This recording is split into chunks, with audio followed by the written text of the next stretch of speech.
वालेकुम मारका की हाल है। राजी हो? अंज मैं तू दफ्तरों निकले हैं ते अल्लाह दे सारे वास्ते पार्क आए हम ते तलू पानी वगदा पे आई।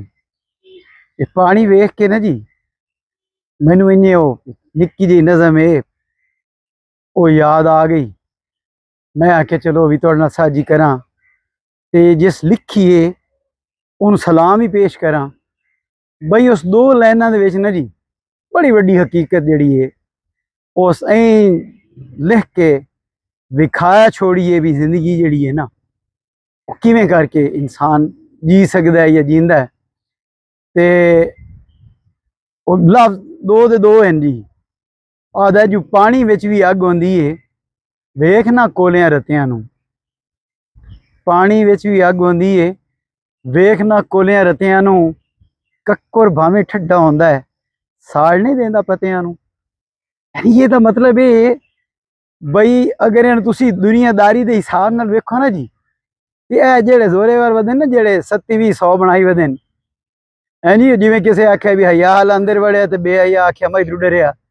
हूँ जो बंदे चुपीते वधे हैं ये जो बंदे सिर साट के अपने काम नू काम रखी वधे ओदे बारे दे विच ना जी ये जेड़े लोग हैं ये सोच रखते हैं बई ये नकी कर लेना ये की ये सोच का ही नहीं है कहीं जोगा ही नहीं। ये गल्लां जिहड़ियां होंदियां ना जी ये शोधेपन दियां दलीलां होंदियां। छोटे बंदे दूए बंदे दी जेड़ा ना जी ओदी ढोए च रहांदे न उन फरोलन दे चक्कर च रहांदे न ओदी हयाती विच ओदी जिंदगी विच ओदे विच झातियां मारन दी कोशिश करेंदे न।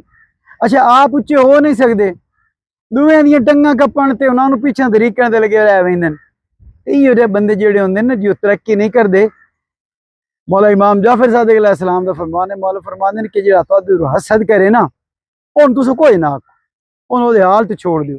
हाँ एक ओदे नाल जरूर करो भी जदों थोड़े सामने आवे ना अंजी निक्की जी मुस्कान होंदे छोड़ी ए निक्का जिहा बुलियां दे उत्ते हासा अंजी खिलर जिहा जावे। क्यों जेड़ा वो हासा होंदा है ना जी वो हासे दी मौत होंदी। ते अज वास्ते मैं तुहानूं सिर्फ इतना आना भी जेड़ा तुहाडी खुशी तू जेड़ा तुहाडी अमीरत तू जेड़ा तुहाडी काबलियत तू जेड़ा तुहाडी बख्त तू सड़दा होवे ना ओनू कुछ जी ना आखो।